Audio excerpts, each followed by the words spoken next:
certainly we were not prepared. Perth is extra bounce. At least player खुली drive मारते हुए out हुए, front foot के ऊपर आके आउट हुए और क्राउच पोजीशन में खेलने की कोशिश कर रहे थे। तो that means you are not prepared. आपको तो यहाँ पे रहना ही बैक फुट पे है। यहाँ पे तो अगला बॉल भी आप बैक फुट पे खेल सकते हैं। हम बिट्स एंड पीसेस पे रिलाई कर रहे हैं कि हमारे पास पूरा ऑलराउंडर कोई नहीं है। हमारे पास 2-3 वो प्लेयर है जिनकी छेड़ है कि ये ऑलराउंडर है, यानी थोड़ी सी बॉलिंग कर लेता है, बैटिंग कर लेता है। ये ऑलराउंडर नहीं होते।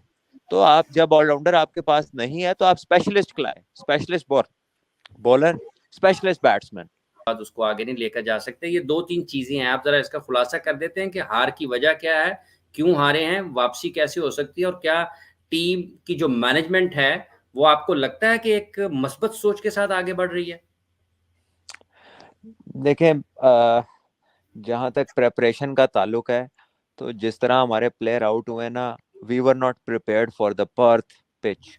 हम हो सकता है सिडनी, मेलबर्न जहाँ पे पिचें कदरे स्लो होती हैं और थोड़ा सा बाउंस कम होता है, वहाँ की प्रेपरेशन में भी वो भी हमें देख के पता चलेगा how much of it is there.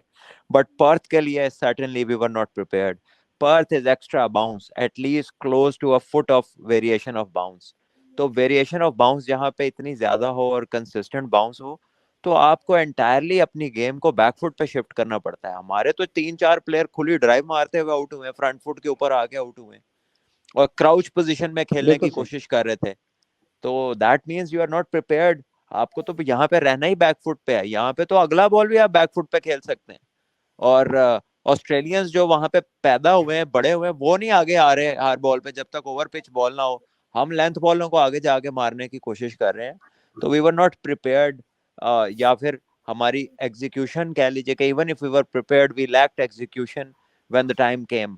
So that means के प्रेशर भी उसका जो था उसने हमें या तो हमारी प्रिपरेशन भुला दी या हम प्रिपेयर्ड नहीं थे उसके लिए। आई थिंक टेक्निकल एडजस्टमेंट नजर नहीं आई हमें। और हमारी टीम सिलेक्शन में भी अगर देखें, रेगुलर स्पिनर भी नहीं खेल रहा था और हम बिट्स एंड पीसेस पे रिलाई कर रहे हैं, यानी कि हमारे पास पूरा ऑलराउंडर कोई नहीं है। हमारे पास 2-3 वो प्लेयर है जिनकी छेड़ है कि ये ऑलराउंडर है, यानी थोड़ी सी बॉलिंग कर लेता है, थोड़ी सी बैटिंग कर लेता है। ये ऑलराउंडर नहीं होते। तो आप जब ऑलराउंडर आपके पास नहीं है तो आप स्पेशलिस्ट खिलाए, स्पेशलिस्ट बॉलर, स्पेशलिस्ट बैट्समैन। ठीक है। बात यह है कि ऑस्ट्रेलिया में 18 से भी ज्यादा प्लेयर लगते हैं। अगर आप पाकिस्तान की कोई भी हिस्ट्री जो है ना किसी भी टूर की उठा के देख लें, बट 18 प्लेयर्स के साथ we have 17 officials on tour as well. ये पहली बार हुआ है। हाँ, उनकी बेगमात भी हैं साथ। वो नहीं मैंने गिनी 17 में, वो 17 में शामिल नहीं है, 17 उनके अलावा है।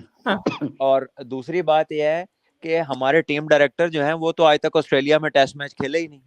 उनका तो ना ऑस्ट्रेलिया का तजर्बा है टेस्ट क्रिकेट का, ना उन्होंने कोई लेवल कोचिंग का किया, ना उनका कोई कोचिंग एक्सपीरियंस है। वो अलग बात है कि वो उधर पहुंच गए हैं, या जिस तरह से भी, जिस तरीके से भी, जिस तरह भी वो उधर पहुंचे हैं, पहुंच गए हैं। लेकिन वो कभी ऑस्ट्रेलिया में टेस्ट खेले नहीं है। सो उनसे ये गिला नहीं बनता हमारा। दूसरी बात यह है कि जो आपका मेलबर्न और ऑस्ट्रेलिया मेलबर्न सिडनी या सिडनी का पिच जो है ना वो थोड़ा स्पिन ज्यादा लेता है, specially on the let's say on the 3rd, 4th, 5th day वो स्पिन पहले से शुरू हो जाता है। बट आपको स्पेशलिस्ट ही खिलाने पड़ेंगे। आप जब तक बिट्स एंड पीसेस बीच में से नहीं निकालेंगे आप ऑस्ट्रेलिया को टफ टाइम नहीं दे सकते, ठीक है ना। आप ऑस्ट्रेलिया को टफ टाइम देना है, you have to cross 350 run, पौने 400 रन आप करेंगे तो जाके आप ऑस्ट्रेलिया से मुश्किल सवाल पूछ सकते हैं। वरना आप पहली बारी लेकर भी 250 पे आउट हो गए, उन्होंने फिर पौने 500 करना है आपको, फिर उन्होंने लिटा लेना है। So you have to score big. आपको 2 सेंचुरियां चाहिए अपने प्लेयरों से, 200 करे, 2-7, 2-3 लोग 7 स्कोर करें तो आपका स्कोर जाएगा। सलमान के बहुत बहुत शुक्रिया भट्ट साहब, बहुत बहुत शुक्रिया आपका।